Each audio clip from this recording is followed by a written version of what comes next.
আমার কাছে অনেক কোয়ারিজ আসে যারা নতুন আপওয়ার্ক মার্কেটপ্লেসে স্টার্ট করতে যাচ্ছে, তারা কিন্তু কাজ পাচ্ছে না। সো আমি আজকে আসলে আপওয়ার্কে দ্রুত কাজ পাওয়ার টোটাল 19টা ট্রিক্স অ্যান্ড টিপস শেয়ার করবো আপনাদের সাথে। সো নাম্বার 1 হচ্ছে, আপনি যেই নিশে কাজ পারেন বা যেই সেক্টরে কাজ পারেন সেই সেক্টরে টোটাল অন্তত পক্ষে 10টা আপওয়ার্ক প্রোফাইল ঘাটাঘাটি করুন। একটা ছোট্ট নিশে কাজ শুরু করুন। যেমন আপনি ওয়ার্ডপ্রেস ডেভেলপার, আপনি ওয়ার্ডপ্রেস অপটিমাইজেশন অথবা ওয়ার্ডপ্রেস প্লাগইন ডেভেলপমেন্ট অথবা থিম ডেভেলপমেন্ট, এরকম একটা ছোট্ট নিশে নিজের প্রোফাইলটা সাজান এবং অন্তত প্রথম 20টা কাজ ওই ছোট্ট নিশের উপর নেওয়ার চেষ্টা করেন। তাহলে কি হবে, আপনার প্রোফাইলটা ওই নিশে র্যাঙ্ক হয়ে যাবে, প্রচুর পরিমাণে ইনভাইটেশন অটোমেটিক্যালি পাওয়া স্টার্ট হবে। নাম্বার 2 হচ্ছে, আপনি যে নিশে কাজ করেন সেই নিশে অন্যান্য প্রোফাইলগুলো ঘাটাঘাটি করার পর প্রোফাইলের title, description, specialize profile, portfolio, project কে কিভাবে দিল এটা একটা আইডিয়া নেওয়ার চেষ্টা করেন এবং খুব দ্রুত আপনি আপনার প্রোফাইলটি সাজিয়ে ফেলুন। পাশাপাশি স্পেশালাইজ প্রোফাইলগুলোতে কিওয়ার্ড পুশ করতে ভুলবেন না। নাম্বার 3 হচ্ছে, আমরা আসলে কভার লেটার লেখার সময় একটা কমন মিস্টেক করি। আমরা নির্দিষ্ট একটা টাইমে আপওয়ার্কে জব ফাইন্ড করা স্টার্ট করি এবং আমার যে কোনো পছন্দের একটা জবে আমি বিট করে শেষ, আপওয়ার্ক অ্যাকাউন্ট আমি ওভাবে রেখে দিই। বাট ব্যাপারটা এরকম না করে যদি এরকম করা যায়, নির্দিষ্ট একটা সময় বেঁধে নিন। ওই সময়ে আমি আসলে অনেকগুলো জব প্রপোজাল দেখবো, দেখার পর প্রত্যেকটা জব প্রপোজালের এগেইনস্টে কভার লেটার সুন্দরভাবে লিখবো, কিন্তু কভার লেটারটা পাঠাবো না। ব্রাউজারে রিলোড দিয়ে নতুন যে কাজগুলো আসলো সেগুলো আবার দেখবো, আবার নতুন করে কভার লেটার লিখবো, কিন্তু পাঠাবো না। এভাবে প্রতিদিন 10টা কভার লেটার লিখুন এবং সবগুলো পাঠানোর দরকার নেই। একটা বা দুইটা জবে কভার লেটার লিখে জবটা সেন্ড করুন, কিন্তু সবগুলোতে অ্যাপ্লাই করা বা বিট করার দরকার নেই। এতে যেটা হবে, আপনার কভার লেটার লেখার স্পিডটা অনেক বেড়ে যাবে। পাশাপাশি আপওয়ার্ক অ্যাকাউন্টে একটা লং টার্ম আপনি অ্যাক্টিভ থাকলেন, এতে অটোমেটিক্যালি নক আসা বা প্রোফাইলের ভিউয়ের সংখ্যা বেড়ে যাবে। নাম্বার 4 হচ্ছে, আপনি ইনিশিয়ালি অবশ্যই ছোট কাজগুলোতে বিট করেন, অনেক হাই বাজেটের কাজগুলো না, ছোট অ্যামাউন্টের কাজগুলোতে বিট করেন, কারণ এখানে আপনার কম্পিটিশনটা খুব দ্রুত কমে যাবে। পাশাপাশি আর্জেন্ট হায়ারিং বা ক্লায়েন্টের জব পোস্ট দেখে কিন্তু আসলে বোঝা যায় খুব সহজে যে এই ক্লায়েন্টের খুব আর্জেন্ট বেসিস কাজগুলো লাগবে। এক্ষেত্রে আপনি সেই ধরনের কাজগুলোতে বিট করার চেষ্টা করুন। ছোট কাজগুলোতে বিটের সংখ্যা কম হয়, আপনার কম্পিটিশন কমে যাবে। সো নাম্বার 5 হচ্ছে, আপওয়ার্কে জবে বিট করার আগে অবশ্যই ক্লায়েন্টের অ্যাভারেজ আওয়ারলি রেট কততে সে হায়ার করে, বা একটা জব আমরা যখন পোস্ট হয় সেটার ক্লায়েন্টের একটা বাজেট থাকে, সেই বাজেটটা দেখে নিই, ক্লায়েন্টের লোকেশনটা একটু দেখে নিব, ক্লায়েন্টের প্রিভিয়াস অ্যাভারেজ রেটিং কেমন আছে, প্রিভিয়াস জবগুলোর হিস্টোরিটা কেমন, অর্থাৎ ফ্রিল্যান্সারদেরকে কেমন রেটিং বা রিভিউ সে প্রোভাইড করে, এই জিনিসগুলো দেখে কভার লেটার লিখুন এবং জব প্রপোজালটা পাঠান। অনেক মজার একটা ট্রিক্স। নাম্বার 6, যেই জব পোস্টের মধ্যে ক্লায়েন্টের রিকোয়ারমেন্ট অনেক বড় থাকে, দেখা যায় অনেক ফ্রিল্যান্সার স্কিপ করে বা পড়তে পছন্দ করে না, তারা দ্রুত অ্যাপ্লাই করতে চায়। এই সমস্ত জবগুলোতে প্রপোজাল কম জমা পড়ে। অনেকেই সময়ের অভাবে রিকোয়ারমেন্টগুলো পড়তে চায় না বা স্কিপ করে। সো যেহেতু প্রপোজাল কম জমা পড়তেছে, আপনার জন্য কিন্তু কম্পিটিশনটা কমে গেল। সো নাম্বার 7 হচ্ছে, আপওয়ার্কে মেম্বারশিপ প্লাস যদি আমরা ব্যবহার করি, সেক্ষেত্রে আমরা প্রত্যেকটা জবে বিড করার ক্ষেত্রে ম্যাক্সিমাম এবং মিনিমাম বিড রেঞ্জ দেখতে পাবো। সো আমরা যখন ক্লায়েন্টের কোনো একটা জব প্রপোজালে বিড করব, আমরা অবশ্যই ক্লায়েন্টের যে এস্টিমেটেড বাজেট আছে সেই বাজেটে বিড করার চেষ্টা করবো। একটু চিন্তা করি আমরা এভাবে, ধরা যাক আমি একটা বিল্ডিং করতে চাচ্ছি, তো আমার পাশের বাসায় একটা বিল্ডিং হয়েছে, আমি ওনাকে জিজ্ঞাসা করলাম, ভাই আপনার বিল্ডিং এ টোটাল লেবার কস্ট কত পড়ছে? তো উনি বললো আমার 60 লাখ টাকার মতো খরচ হয়েছে।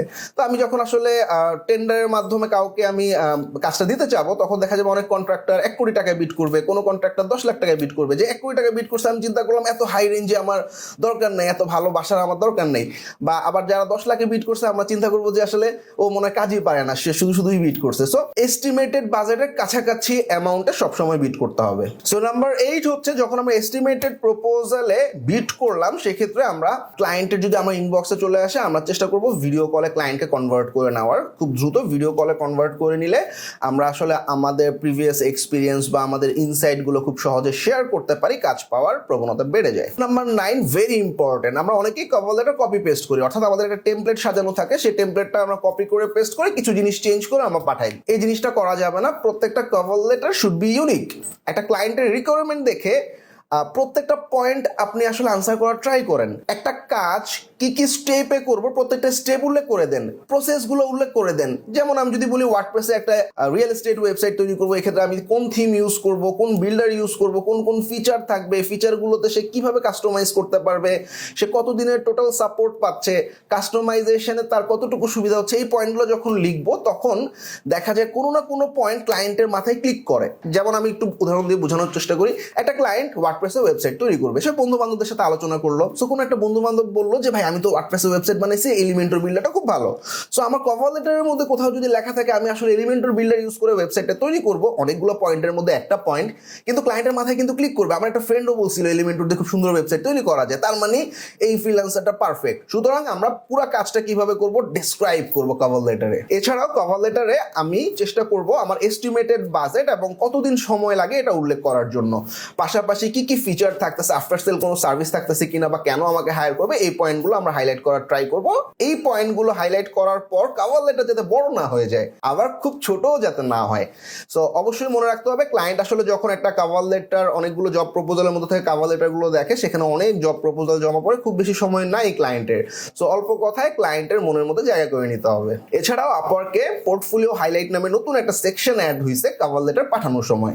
এক্ষেত্রে আমরা আমাদের কিছু সার্টিফিকেট, প্রিভিয়াস জব হিস্টোরি এবং আমাদের রিলেটেড পোর্টফোলিও অ্যাড করতে পারি। অবশ্যই আমরা পোর্টফোলিও হাইলাইটস অপশনটা ব্যবহার করব কভার লেটার লেখার ক্ষেত্রে। সো নাম্বার 10 হচ্ছে সাধারণত একটা জব পোস্ট করার পর ক্লায়েন্ট 10 মিনিট বা 20 মিনিট অনলাইনে অ্যাক্টিভ থাকে।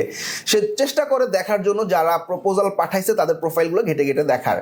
সুতরাং আমরা অল্প সময় যে সমস্ত কাজগুলো ল্যান্ড করছে, জাস্ট লাস্ট 15 মিনিটস এগো, লাস্ট 10 মিনিটস এগো, সেই সমস্ত জবগুলোতে বিট করার চেষ্টা করব। এক্ষেত্রে ক্লায়েন্টের নজরে পড়ার চান্স বেড়ে যায় এবং হায়ার্ড হওয়ার পসিবিলিটিও বেড়ে যায়। বিশেষ করে নতুনদের ক্ষেত্রে খুব চমৎকার কাজে দেয়। সাধারণত ক্লায়েন্টরা ইনিশিয়ালি যারা বিট করে তাদের মধ্যে থেকে হায়ার করে ফেলা ট্রাই করে। সো অনেক সময় দেখা যায় বিভিন্ন ক্লায়েন্টের জবের ক্ষেত্রে ভালো ভালো ফ্রিল্যান্সাররা পরবর্তীতে বিট করে টপে চলে আসে। জেনারেলি তাদের প্রোফাইল গ্রো করা, তাদের প্রোফাইলে আরএফ রেটিং রিভিউ আছে, বেস্ট ম্যাচ সেকশনে চলে যায়। তার আগে যদি আমি আসলে অল্প সময় বিট করে বেস্ট ম্যাচ সেকশনে থাকতে পারি, আমাদের হায়ার্ড হওয়ার চান্সটা অনেক বেড়ে যায়। সুতরাং সবসময় মাথায় রাখতে হবে 10 থেকে 15 মিনিটের মধ্যে যে কাজগুলো আছে সেগুলোতে বিট করব। নাম্বার 11 মোস্ট ইম্পর্টেন্ট পয়েন্ট, আমাদের জব পোস্ট যখন আমরা দেখি তখন ক্লায়েন্ট কিছু রিলেভেন্ট স্কিল অ্যাড করে দেয় যে ফ্রিল্যান্সারদের এই স্কিলগুলো লাগবে। সেই স্কিলগুলো আমার প্রোফাইলে অ্যাড করা আছে কিনা সেটা আমরা অবশ্যই খেয়াল রাখবো। সেই স্কিলগুলো যদি আমার প্রোফাইলে না থাকে সেক্ষেত্রে আমি যে কভার লেটারটা পাঠাচ্ছি বা আমার প্রপোজালটা হিডেন হয়ে যাওয়ার চান্স থাকে।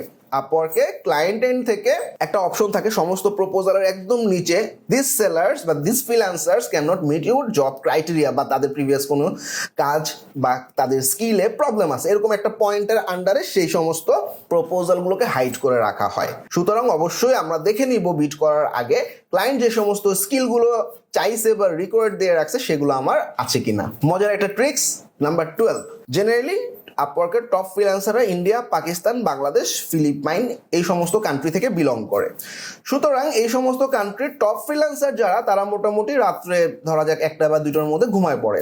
সো রাত 2টা বা 3টার পর ভোর 6টা 7টা পর্যন্ত একটা কমপ্লিট ব্ল্যাঙ্ক স্পেস থাকে এই ফ্রিল্যান্স মার্কেট প্লেসগুলোতে, শুধুমাত্র আপওয়ার্ক না অন্যান্য মার্কেট প্লেসেও। এই সময়টা আমাদের ইউটিলাইজ করতে হবে। এই সময়ে আমরা বিট করব এবং আমি যে একটু আগে বললাম যে আমি সমস্ত জব পোস্টে আমাকে আসলে কভার লেটার লিখে পাঠাইতে হবে এরকম না। আমি কভার লেটারগুলো লিখবো, লিখার পর মুছে ফেলে দিব বা ডিলিট করে দিব। আমার কভার লেটার লেখার স্পিডটা বাড়বে, পাশাপাশি আমি আসলে আমার পছন্দের বেস্ট কাজগুলোতে বিট করতে পারবো, আমার অ্যাকাউন্টটাও অ্যাক্টিভ থাকলো ওই 3-4 ঘন্টা। নাম্বার 13, আমাদের অনেক ফ্রিল্যান্সাররা ক্লায়েন্টের সাথে চ্যাটিং এর মাধ্যমে কমিউনিকেশন করে কাজ নিতে অভ্যস্ত। জেনারেলি ফাইবার বা অন্যান্য মার্কেট প্লেসে এটা কমন একটা সিনারিও।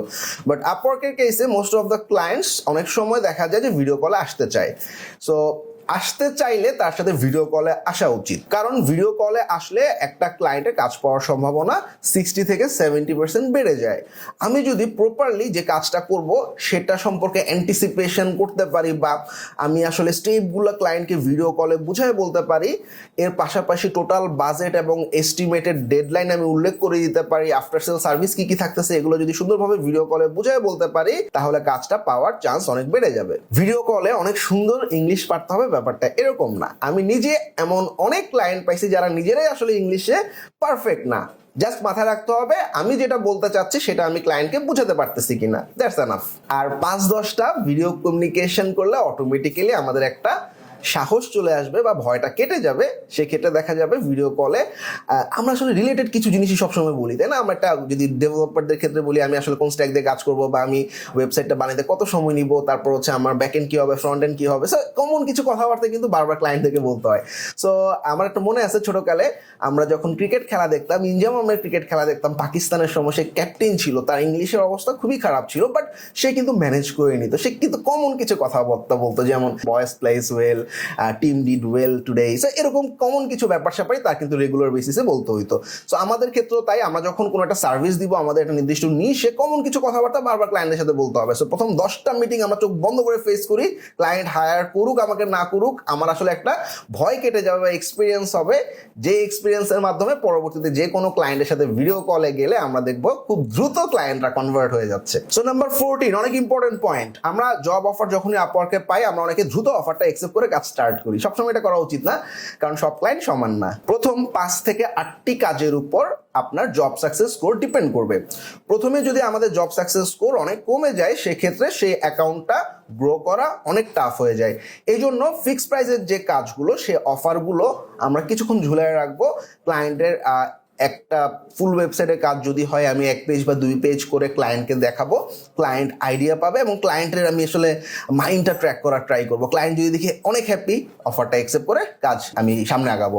আর যদি মনে হচ্ছে যে ক্লায়েন্টকে আসলে হ্যাপি করার রিয়েলি টাইপ, ওই অফারটা আমার অ্যাকসেপ্ট করার দরকার নেই, কারণ অফারটা অ্যাকসেপ্ট করার সাথে সাথে ওইটার ক্লায়েন্টের রেটিং বা রিভিউ বা প্রাইভেট ফিডব্যাক বা পাবলিক ফিডব্যাক আমার জব সাকসেস করে কিন্তু অ্যাড হয়ে যাবে। সো নাম্বার 15 হচ্ছে, আপওয়ার্কে যখন আমরা প্রোফাইলটা সাজাবো, এনাফ পরিমাণ পোর্টফোলিও আমাদের অ্যাকাউন্টে আপলোড করতে হবে, এবং পোর্টফোলিওগুলো তৈরি করার ক্ষেত্রে আমরা কিছু মকআপ তৈরি করতে পারি। সুন্দর কিছু, যদি ওয়েব ডেভেলপার হয়ে থাকি, সুন্দর কিছু ওয়েবসাইটের ডিজাইন আমরা মকআপ করে সাজায় রাখতে পারি 1600 বাই 1200 পিক্সেলের, যাতে আমাদের পোর্টফোলিওগুলা খুব সমৃদ্ধ দেখায়। আপনি যতগুলো কাজ পারেন, অর্থাৎ আপনি ওয়ার্কপ্লেসের বা যেই সেক্টরে কাজ করেন সেই সেক্টরে যত ধরনের কাজ পারেন, সব ধরনের প্রজেক্ট আপলোড করেন। প্রজেক্ট হচ্ছে ফাইবারের গিগের মতো, অর্থাৎ কোনো কাজে আমি অ্যাপ্লাই না করেও অটোমেটিক্যালি আমার প্রজেক্টটার যদি র্যাঙ্ক হয়ে যায় বা এনাফ পরিমাণ রিভিউ থাকে, অটোমেটিক্যালি আমার কাছে ক্লায়েন্ট আসবে। তো আমরা চেষ্টা করব আমরা যত ধরনের সার্ভিস লাইনের কাজগুলো পারি সবগুলোর উপরে প্রজেক্ট তৈরি করার। পাশাপাশি 30 থেকে 60 মিনিটের কনসালটেন্সি অপশন অবশ্যই অ্যাড করবেন প্রোফাইলে। এর পাশাপাশি আমরা প্রজেক্ট বুস্টিং ফিচার ব্যবহার করে প্রচুর পরিমাণ ক্লায়েন্টের নক পেতে পারি। নাম্বার 16 হচ্ছে, আপওয়ার্কে অ্যাভেলেবল ব্যাজ এবং প্রোফাইল বুস্টিং অপশন আমরা ব্যবহার করব। অল্প কিছু কানেক্টের বিনিময়ে আমি কিন্তু আমার প্রোফাইলের ভিউ এবং ইনভাইটের সংখ্যা খুব সহজেই বাড়ায় নিতে পারছি। দ্রুত কাজ পাওয়া সহজ হয়ে যাবে। আমরা অনেকেই আপওয়ার্কে কাজ করতেছি, বাট মেম্বারশিপ প্লাস নেই না। তো আমার ক্ষেত্রে আমার পার্সোনাল অপিনিয়ন হচ্ছে, মেম্বারশিপ প্লাস আপনাকে কিছু হিডেন বেনিফিট দিবে। তাছাড়া কানেক্ট শেষ হয়ে গেলে দ্রুত কানেক্ট কেনার চেষ্টা করুন, কারণ প্রথম মাসের ফ্রি কানেক্টের পর আপনাকে কিন্তু কানেক্ট কিনতেই হচ্ছে। নাম্বার 18, অনেক ইম্পর্টেন্ট পয়েন্ট, আমরা প্রথম মাসে দেখা যায় আপওয়ার্কে অনেক অ্যাক্টিভ থাকি, খুব সুন্দরভাবে কভার লেটার পাঠাই, আবার অনেকে একদিন বিট করে 2 থেকে 3 দিন বিট করার কথা ভুলে যাই। এই কাজটি করা যাবে না।